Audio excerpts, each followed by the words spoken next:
Suaranya nggak muncul ya? Belum ya?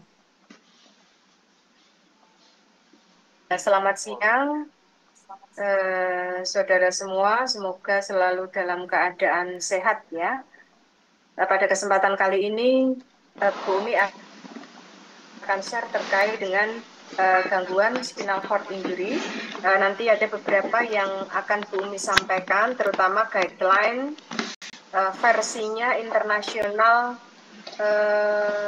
perspektif pada spinal cord injury yang diterbitkan oleh Society spinal cord ya, dan ini apa namanya lisensi atau di bawah WHO. Nah, nanti Bumi akan mengkritisi apa namanya atau melihat sisi rehabilitasi spinal cord injury ya yang terstandar dunia. Ya, meskipun nanti untuk case-case tertentu nanti kita dalam memberikan rehabilitasi atau intervensi fisioterapi khususnya nanti tergantung dari temuan ya, temuan baik itu on symptomatic maupun uh, kausatifnya.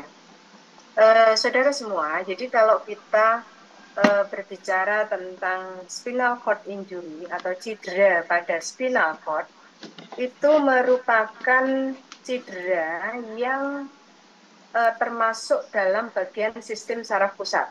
Ya, ini enggak Bu Umi gambarkan ya. Ini kan sebetulnya kalau utuh itu ini kan otak ya, otak. Di mana sistem saraf pusat itu gabungan atau terdiri dari otak, ya, di mana isinya otak besar, otak kecil, batang otak, gitu kan. Nah, ini pusat informasi, semua diolah di sini. Nah, setelah itu, informasi ini akan disampaikan ke efektor melalui spinal cord atau spinal cord injury. Sorry, atau spinal cord, gitu ya. Spinal cord sendiri ini berasal dari apa namanya otak yang keluar melalui foramen magnum ya, melintas sepanjang L2.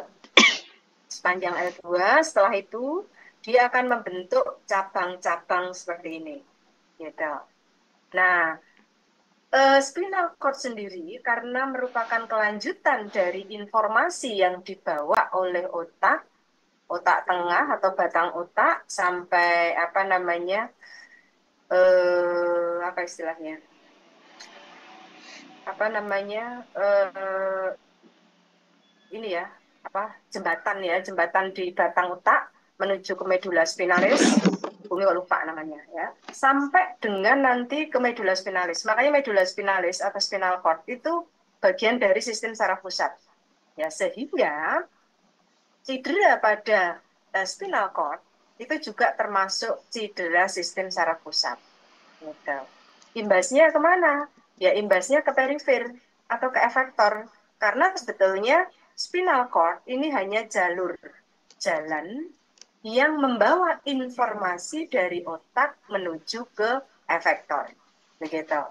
Nah, saudara-saudara, mari kita lihat. Jadi sebetulnya spinal cord ini tadi, kalau kita kenal dulu belajar anatomi, ini terdiri dari beberapa ruas, ya, dari cervical, torakal, sampai dengan lumbal bahkan sakral, ya, lumbus sakral melalui apa namanya radik-radik atau percabangan akar saraf, ya. Selanjutnya nanti ke efektor menjadi sistem saraf tepi. Nah, saudara-saudara, juluran ini tadi kalau kita lihat, ya, kalau kita lihat secara dekat gitu, ini sebetulnya seperti ini, ya, susunannya seperti ini, ya, dibentuk oleh untaian-untaian serabut saraf yang dibungkus oleh lapisan saraf pusat ya dari otak. Ya, jadi pembungkusnya ini dura mater, epidural, ya, pia mater, dura mater. Ini sebetulnya lapisan yang melapisi juga medula spinalis, sama halnya pada saat lapisan ini melapisi otak. Ya. Jadi otak dilapisi 3 lapis itu pun demikian dengan spinal cord-nya. Gitu. Nah, lebih jauh lagi, spinal cord itu sebetulnya strukturnya semacam ini ya. strukturnya semacam ini, dan nanti dia akan melanjutkan diri menuju ke efektor untuk memberikan informasi yang telah diolah atau dipersepsikan di otak. Nah, kalau ini kita ambil lebih detail lagi, itu gambarnya semacam ini. Gambarnya semacam ini, di mana spinal cord ini tetap diberikan vaskularisasi ya, vaskularisasi entah apa, baik itu pembuluh darah, arteri maupun vena. Selanjutnya dia nanti akan membuat suatu radik, membuat suatu cabang-cabang akar saraf ya, yang berasal dari ini tadi apa, lintasan-lintasan apa, serabut saraf yang dibawa dari otak tadi informasinya menuju ke efektor. Nah, begitu ya. Jadi, kalau ada gangguan di level spinal cord, ya, nah ini sebetulnya adalah suatu gangguan di mana informasi yang dari otak mestinya disampaikan ke efektor, ini tadi menjadi terhambat atau terganggu. Gitu. Nah, sekarang masalahnya yang terganggu itu di segmen keberapa, di level keberapa. Nah, itu menjadi hal yang penting. Karena kenapa?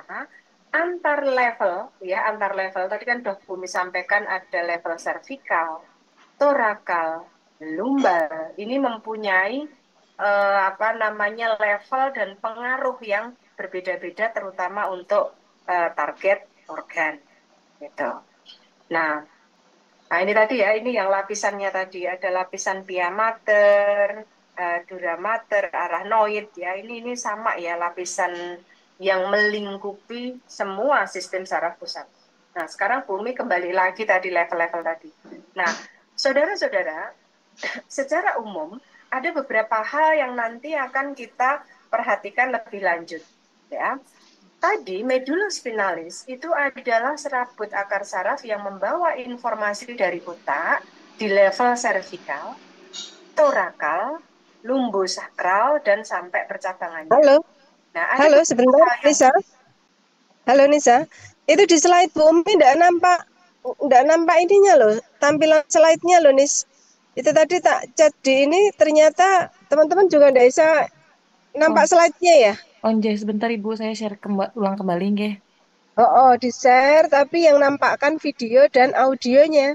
Karena di Bumi tadi tak perhatikan apa sinyal saya jelek gitu karena saya lagi di jalan. Oh, nggih. Tolong mungkin bisa diulang ya, tapi di yang bagian yang intronya nggak usah. Nggih, matur nuwun. Nggih, sebentar saya ulangi lagi nggih.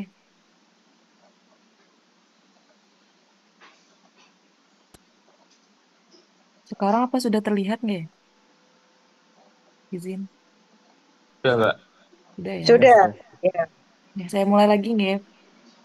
sebetulnya sisi servikal sebelah upper Di dia backkan nanti sedikit, akan memberikan di kebelakangkan sedikit biar nggak motong. Oh, nggih.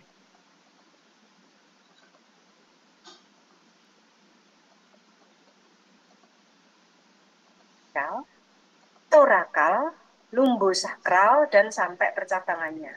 Nah, ada beberapa Sekarang hal yang sudah terlihat penting, Ibu, ya, izin. Ya, sudah terlihat di tempat Ibu. Oh, nggih, siap.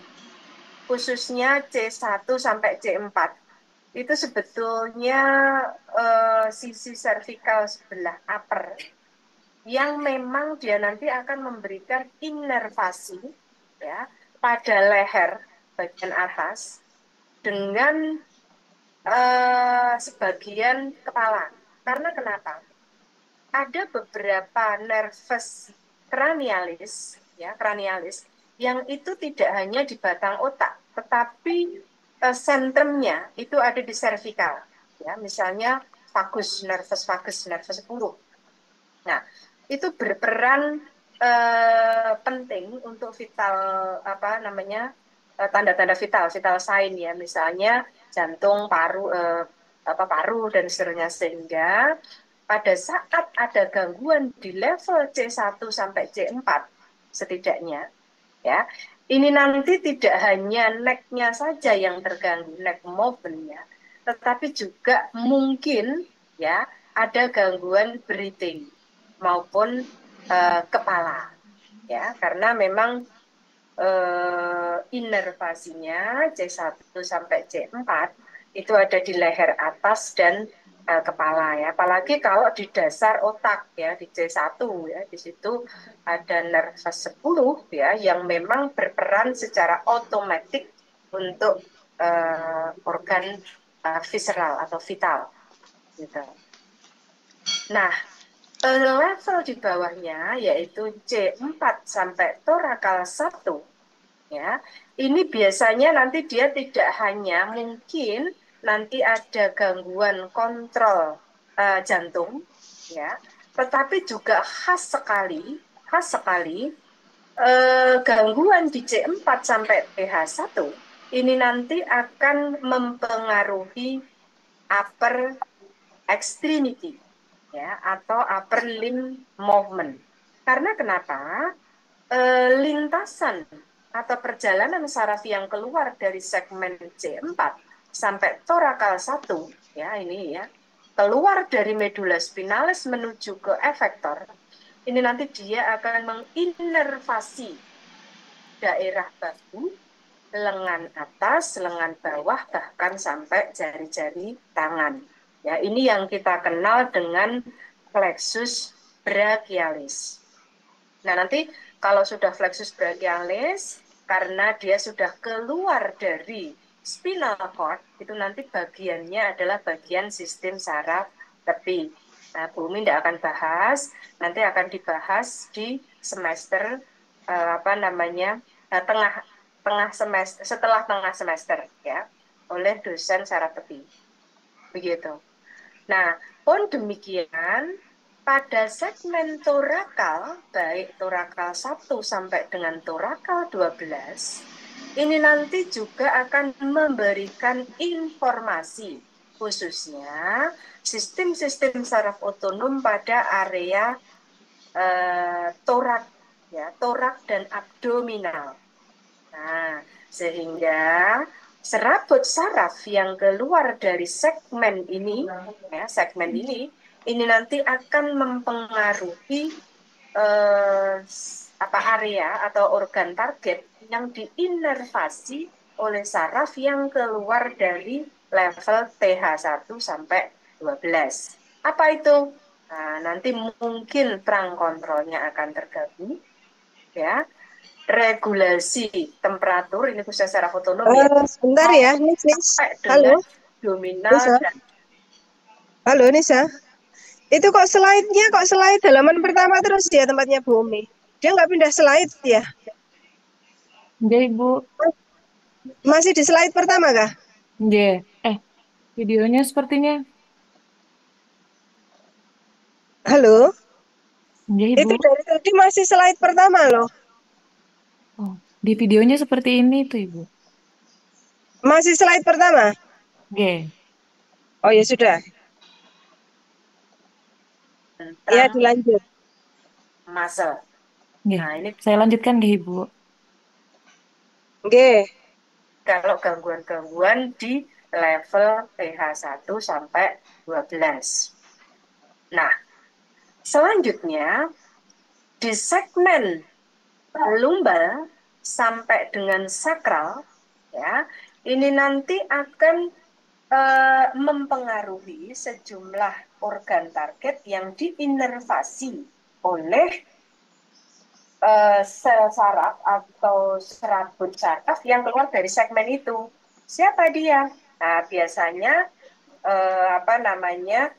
menginervasi lower extremity, ya, back belakang,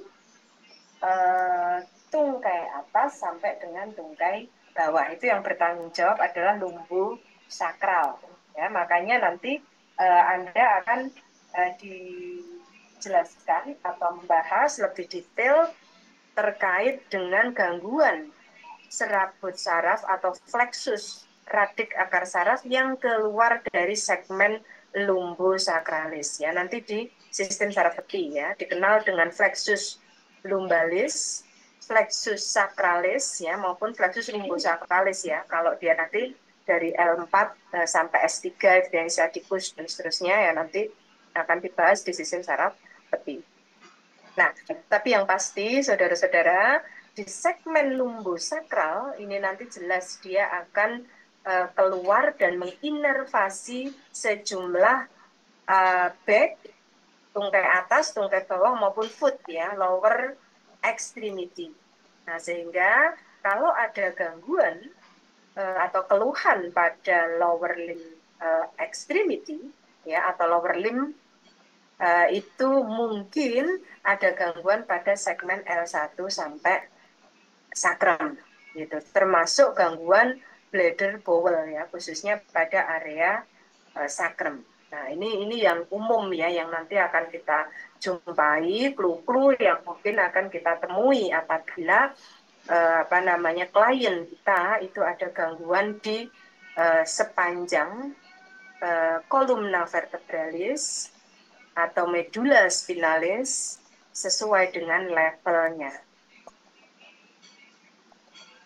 Oke. Nah, spinal cord injury itu biasanya terjadi injury ini, ya ini bisa disebabkan karena traumatik, tetapi juga bisa non traumatik. Traumatik itu misalnya kalau terjadi benturan fisik ya, benturan fisik dari luar ya, misalnya kecelakaan, jatuh ya, tertembak dan seterusnya. Ya, di mana ini juga nanti tergantung ya, tergantung apa? Tergantung daerah mana yang kena ya, sampai seberapa besar kerusakannya, komplit atau inkomplit ya, di mana nanti akan menghasilkan beragam kausa atau simptom ya dari defisit neurologis baik itu sensorik maupun motoriknya ya. Jadi tergantung ya, kena motorik atau sensorik, paralisis atau plegia, nah itu tergantung dari seberapa berat ya severe kerusakannya gitu. Sedangkan non traumatik ini bisa disebabkan karena berbagai kondisi, misalnya apa?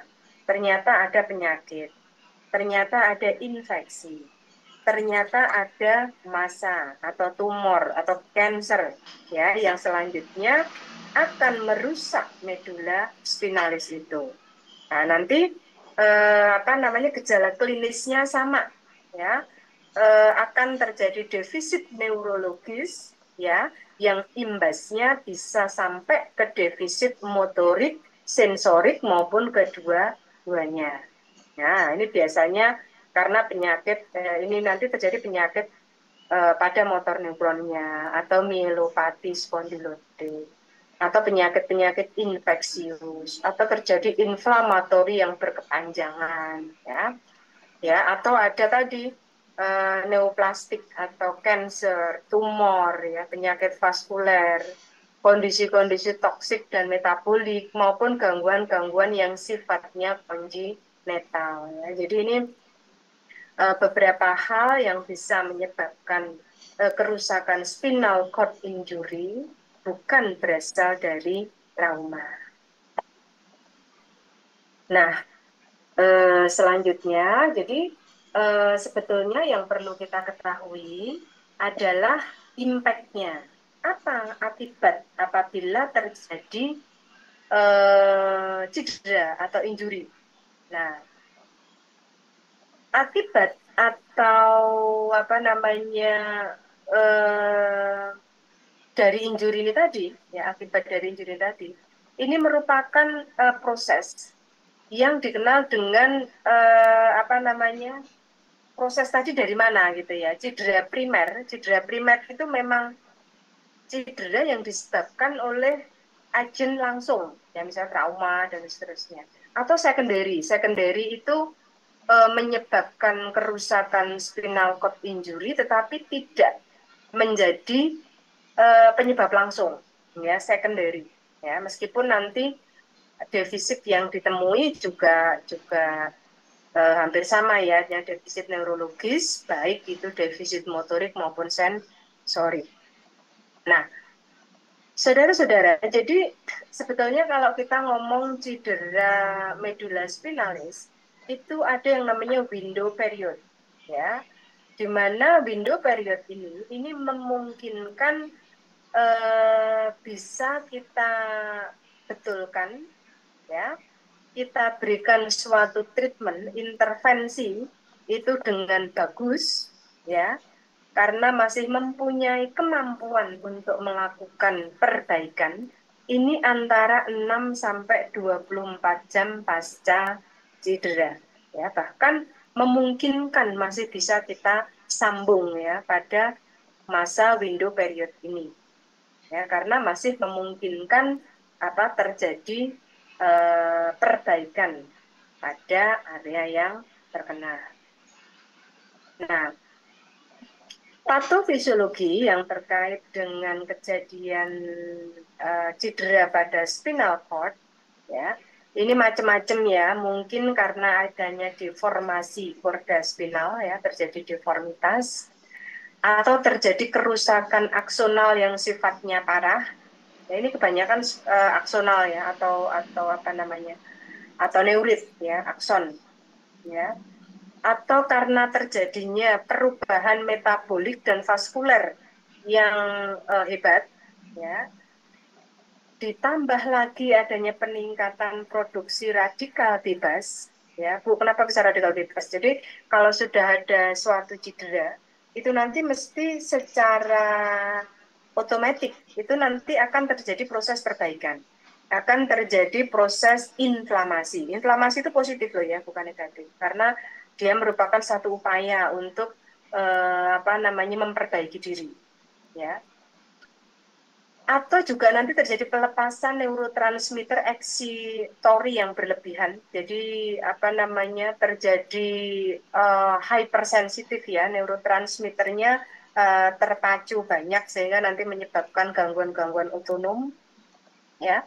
Adanya reaksi inflamasi yang demikian hebat, ya, pelepasan prostaglandin, leukotrin, platelet maupun serotonin dan seterusnya, yang ini sebetulnya merupakan proses yang wajar, ya, karena reaksi inflamasi itu sesungguhnya kan mesti terjadi, ya, dan biasanya rentangnya itu dari fase puncak sampai dia nanti akan mengalami perbaikan itu sekitar 3 hari, ya, seterusnya. Dan itu fisiologis, ya. Begitupun demikian apabila kerusakan itu terjadi pada spinal cord. Nah, saudara-saudara, jadi kalau kita lihat dari sisi molekuler, ya, akibat adanya iritasi, inflamasi, proses metabolismenya menjadi meningkat, ini nanti akan terjadi radikal bebas yang memungkinkan akan terakumulasi dalam jaringan saraf yang mengalami cedera ini. Nah, radikal bebas yang terakumulasi di situ, ini nanti akan menjadi satu massa yang aktif yang akan menyerang sejumlah membran lipid, protein, maupun asam nukleat, sehingga terjadi lipid peroksidasi. Nah, sebetulnya lipid peroksidasi inilah nanti yang akan merusak sel yang diawali dengan rusaknya membran sel. Ya, karena membran sel ini penting, ya, dia pintunya itu kan lewat membran sel ini karena adanya sejumlah reseptor yang mampu menangkap. Nah, jadi begitu, ya, ini karena adanya radikal bebas akibat metabolisme yang tidak terkendali dan demikian hebat, inflamasinya tidak berhenti-berhenti, ya, jadi dia selalu berproses terus, sehingga bisa menyebabkan radikal bebas. Akhirnya apa? Nah, kalau terjadi kerusakan membran sel, nah ini nanti akhirnya membran tidak bisa menerima satu informasi, menerima satu bahan yang akan dimasukkan dalam sel, dan akhirnya akan terjadi nekrosis atau apoptosis. Apa bedanya nekrosis dengan apoptosis? Kalau nekrosis itu kematian jaringan yang biasanya sifatnya negatif, ya, karena adanya suatu kerusakan yang hebat ya, yang tidak terkendali begitu. Tapi kalau apoptosis itu adalah kematian yang terprogram sebagai satu satu respon ya, satu respon untuk upaya perbaikan atau menghadapi adanya satu kejadian atau metabolisme yang abnormal ini tadi ya gitu ya. Jadi bedanya itu nekrosis dan apoptosis. Nekrosis ini biasanya konotasinya negatif ya, karena ada proses yang patologis ya. Tetapi kalau apoptosis itu memang terprogram ya, kematiannya itu terprogram dalam upaya regenerasi atau memperbaiki. Nah, saudara-saudara, secara umum ya, berdasarkan tadi perspektif WHO tadi ya, komunitas spinal cord, itu sebetulnya berdasarkan berat ringannya spinal cord injury itu dibedakan jadi dua. Satu, complete injury, dan yang kedua, incomplete. Apa itu complete injury? Dikatakan complete injury apabila seseorang itu mempunyai pengalaman di mana dia mempunyai gangguan baik fungsi motorik maupun fungsi sensoriknya. Ya, di bawah level tadi, level STI yang terjadi gangguan tadi, gitu ya. Khususnya pada S4, S5. Sebenarnya tidak hanya S4, S5 ya, tergantung tadi levelnya di mana gitu.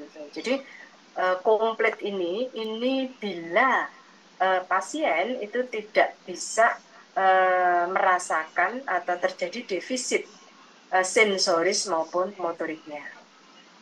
Kalau incomplete ini biasanya pasien itu masih mempunyai pengalaman atau masih bisa merasakan berbagai fungsi, ya, baik itu fungsi sensori atau kadang-kadang masih motoriknya masih bagus, ototnya masih mampu digerakkan meskipun terbatas.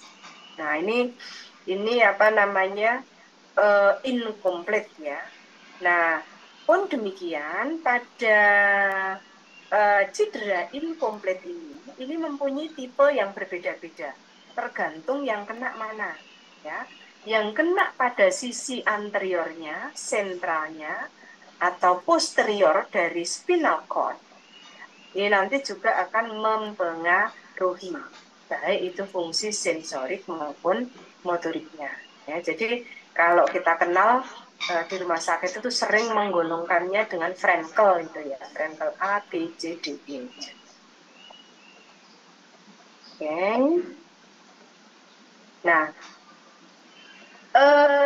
dimanapun gangguannya itu ya, level yang terdekat dari injury medula spinalis atau medula spinalis yang mengalami kerusakan ini khas sekali, yaitu terjadi paralisis ya, paralisis ya. Contohnya adalah gangguan-gangguan di mana anggota gerak ya, itu mengalami gangguan fungsi motorik maupun sensasi, gitu ya, loss of muscle function and sensation. Cedera spinal cord itu macamnya banyak ya, ada beberapa ya. Satu misalnya paraplegia. Paraplegia ini terjadi apabila kerusakan itu ada di segmen toraksik ya, T2 sampai T12 pada segmen lumbal L1 L5 maupun pada sakral S1 sampai S5.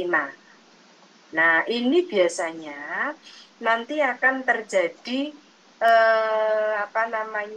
hilangnya kontrol dari lower motor neuron maupun trunk ya, dengan grade yang berbeda-beda ya. Tadi tergantung tadi ya, tanpa ada gangguan pada upper limb-nya. Nah, contohnya ini, kalau terganggu atau complete injury pada T2 sampai T8 ya, kalau gangguannya pada T2 sampai dengan T8. Ini biasanya nanti kontrol terangnya akan jelek. Ya, kontrol terangnya akan jelek. Dan ini nanti bisa Anda temui kontrol abdominalnya ini jelek. Ya. Kenapa kok kontrolnya jelek? Itu karena kontrol otot-otot abdominalnya jelek. Ya, sehingga sering nanti pada gangguan pada segmen T2 sampai dengan T8 ini nanti lower limb-nya itu akan kehilangan fungsi motoriknya. Gitu. Jadi nanti kalau misalnya terjadi cedera di T2 sampai T8, nah kita siap. Oh, ini saya mesti harus kuatkan otot-otot abdominalnya, ya, sehingga nanti akan terjadi keseimbangan sehingga terangnya itu bagus. Gitu. Nah, cedera pada T9 sampai dengan T12 ini nanti biasanya akan kita jumpai terangnya itu bagus. Pun demikian dengan abdominal kontrolnya, ya, tetapi dia akan kehilangan nyata sekali kehilangan fungsi pada lower limb-nya. Nah, gitu. Ya. Cedera T9, T10, 11, 12, kenapa dia kok kontrol terangnya jelek? Ya, itu sebetulnya secondary aja. Kita masih punya harapan dia mempunyai terang yang bagus, ya, karena biasanya kalau level T9, T12 itu nanti yang kena adalah fungsi dari lower limb. Nah, kalau di lumbar maupun sakral ini biasanya nanti akan mempunyai kontrol, ya, sebagian dari lower limb pasien. Nah, selanjutnya tetraplegi, ya. Tadi paraplegi, ya. Nah, sekarang paraplegi itu hanya pada bagian bawah, tetraplegi itu keempat-empatnya. Nah, tetraplegi ini lazimnya terjadi kalau injury itu ada di segmen cervicalnya, ya, cervicalnya. Baik itu cervical 1, 2, 3, dan seterusnya sampai torakal 1. Nah, ini nanti juga sama, ya, tergantung seberapa severenya, ya, tapi yang pasti dia nanti akan terjadi gangguan fungsi, ya, baik pada neck, terangnya, uppernya, maupun lowernya. Jadi keempat-empatnya anggota gerak, extremity, ini nanti akan ada gangguan. Meskipun nanti akan Anda jumpai, loh ini kok dominan sekali, ya, yang bawahnya ternyata, tapi yang atasnya nggak terlalu, meskipun tetap kelihatan. Nah, itu bisa jadi. Nah, misalnya apa? Misalnya kalau terjadi injury yang komplit C1 sampai C3, nah ini hati-hati, ini biasanya gangguan breathing itu nanti yang menjadi satu hal yang utama. Ya, tadi, ya, nervus vagus itu dia posisinya di C1.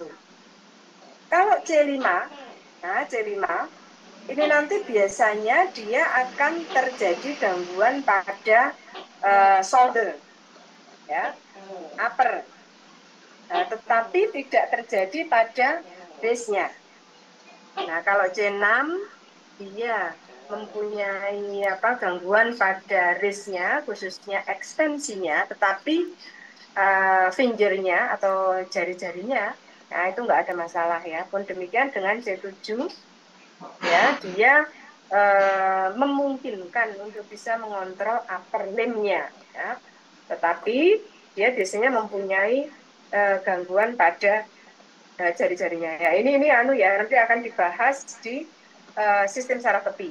Ya, akan dibahas di sistem saraf tepi, khususnya nanti plexus brachialis. Nah, saudara-saudara, nanti yang harus kita curigai juga, ya, terkait dengan hilangnya fungsi sensori maupun motorik, ini juga kemungkinan nanti karena terganggunya sistem saraf otonom. Ya, sistem saraf otonom. Kalau dalam klasifikasi itu sistem saraf otonom itu sebenarnya termasuk perifer ya. Karena kenapa? Dia memberikan inervasi pada target organ. Ya, meskipun dia pusatnya ada di sepanjang tulang belakang maupun kranialis ya. Baik itu simpatik maupun parasimpatik. Kalau parasimpatik di dasar otak sama sakrem, kalau simpatiknya itu ada di sepanjang tulang belakang. Nah, ini nanti juga akan ada bermacam-macam impairment ya. Misalnya apa? Misalnya mungkin ada gangguan bladder, bowel maupun fungsi seksualnya gitu. Oke. Nah, sekarang Bumi akan langsung lanjut ke bagaimana kita menangani spinal cord injury ini, gitu. Saudara-saudara, kita harus tahu, ya, setidaknya, sebentar ya, ini kok saya ada gangguan sebentar. Sebentar.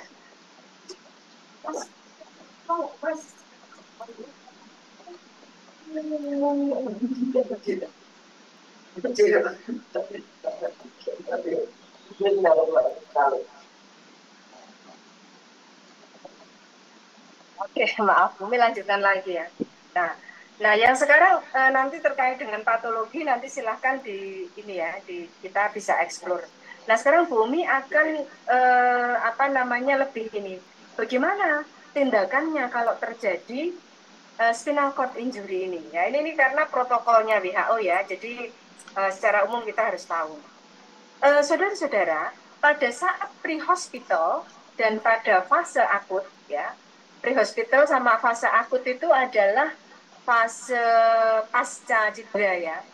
Nah, jadi pada pasca cedera selama 24 jam pertama ya, dan selama beberapa hari pada saat kondisinya masih kritik, itu apa yang harus dilakukan? Nah, gitu. Nah, ini sesuai dengan guideline-nya WHO melalui community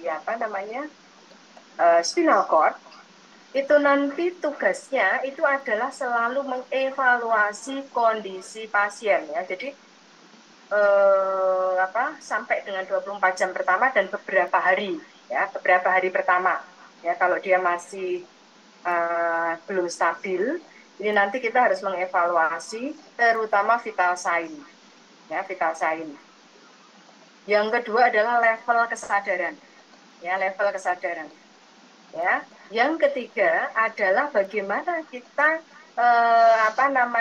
persiapan untuk melakukan injury management ya, sampai dengan stabilisasi dari fungsi-fungsi vital ya. Ini biasanya masih di ICU mungkin ya, karena baru 24 jam masa observasi nih ya, 24 jam pasca cedera gitu. Terus bila diperlukan ini dilakukan imobilisasi spine ya. Imobilisasi spine ini sampai dengan terjadi stabilisasi pada spinal. Nah, terus selanjutnya juga perlu dilakukan kontrol bleeding atau perdarahan ya. Di samping itu juga nanti kontrol temperatur dan nyeri yang mungkin dikeluhkan oleh klien. Nah, jadi tugas-tugasnya terkait dengan pre-hospital ini nanti seperti ini tadi ya, kita harus tahu bahwa harus mengontrol vital sign, kesadaran itu fungsi kesadaran ya, mulai dari GCS sampai dengan nanti kalau sudah bagus beranjak ke boleh pakai MMSE maupun Mukaina gitu. Kesadarannya bagus, kalau kesadaran murni itu dengan GCS ya. Nanti kalau ke kognitif sudah lebih bagus, kita ke kognitif itu dengan MMSE. MMSE itu batasnya kalau kognitif bagus itu sekitar 17 dan 19 poin ya. Jadi biasanya batasnya itu. Kalau kurang dari, ya itu kognitifnya masih jelek ya. Kita artinya kita perlu membangun kesadaran dan kognitif di fase-fase pasien pada saat kita jumpai kesadarannya jelek maupun kognitifnya jelek. Nah, selanjutnya akut care, perawatan akut itu biasanya nanti akan diberikan secara runtut. Itu setidaknya 2 jam setelah injury. Itu pure, itu masih fase akut dan ini biasanya dengan berbagai macam obat-obatan ya. Nah, intervensi yang bisa dilakukan pada fase akut ya, ini adalah bagaimana berbagai macam teknik itu applicable untuk kita lakukan terkait dengan gangguan-gangguan yang sifatnya berat ya. Misalnya monitoring vital sign ya, fungsi bladder, drainase, infusion ya, seperti itu. Sehingga pada saat fase akut ya, saat fase akut itu nanti kita akan memfokuskan terkait dengan bagaimana kita bisa memberikan treatment di mana treatment ini lebih ke menjamin bahwa pasien itu tetap hidup gitu ya. Jadi menjamin bahwa pasien ini selamat gitu. Ya, dia to maximize survival itu ya. Nah, setelah itu baru memberikan treatment yang terkait dengan nanti berbagai macam hal yang potensi terjadi impairment ya. Potensial nanti harus kita cegah ya, termasuk meminimalkan nyeri ya, obat-obatan anti nyeri dan seterusnya. Fisioterapi bisa masuk enggak ya, saya nggak melihat di guideline-nya WHO ini ya, bagaimana fisioterapi bisa mengatasi nyeri, tapi yang saya lihat di protokolnya ini 2 jam pada saat akut care ini memang pain ini lebih dominan dengan obat-obatan ya. Nah, hal yang tidak kalah penting itu adalah terkait dengan psychological. Ya, psychological menjadi satu bagian yang sangat-sangat penting ya untuk diberikan kepada pasien. Ya, jadi itu guideline-nya WHO ya pada fase pre-hospital dan acute care. Nah, setelah itu kita akan memasuki post-acute medical care dan rehabilitation. Nah, ini fisioterapi sudah mulai masuk ya, post-acute medical care and rehabilitation.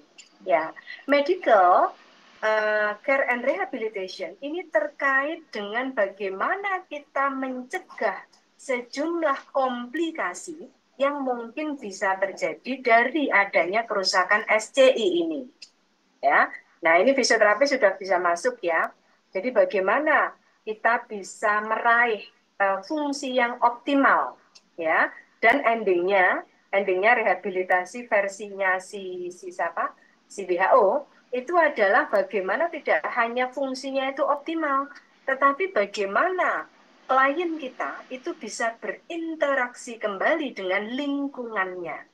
Nah, itu rehabilitasi yang akan kita lakukan untuk outcome-nya. Gitu ya. Nanti bisa kita mulai dari post akut ya, post akut. Gitu. Jadi di sini yang bisa kita lakukan adalah melanjutkan berbagai macam hal yang bisa kita lakukan untuk menambah fungsi ya, perbedaan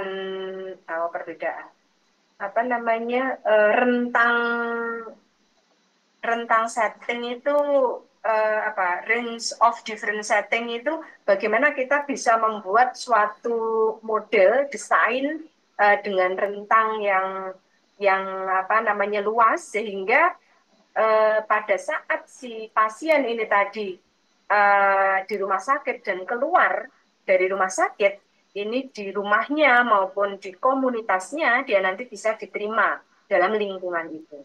Nah, ini yang penting. Bu, apakah harus lepas dari alat bantu? Ya enggak ya. Kalau misalnya dia memang, tadi misalnya ya, dia kok tetraplegia dan sudah komplit seperti itu, apakah dia mungkin nanti bisa lepas dari kursi roda? Nah, kalau misalnya, ya, prediksi kita dia tidak bisa lepas dari kursi roda, ya enggak apa-apa. Tapi dia tetap bisa beradaptasi dengan lingkungan itu, ya.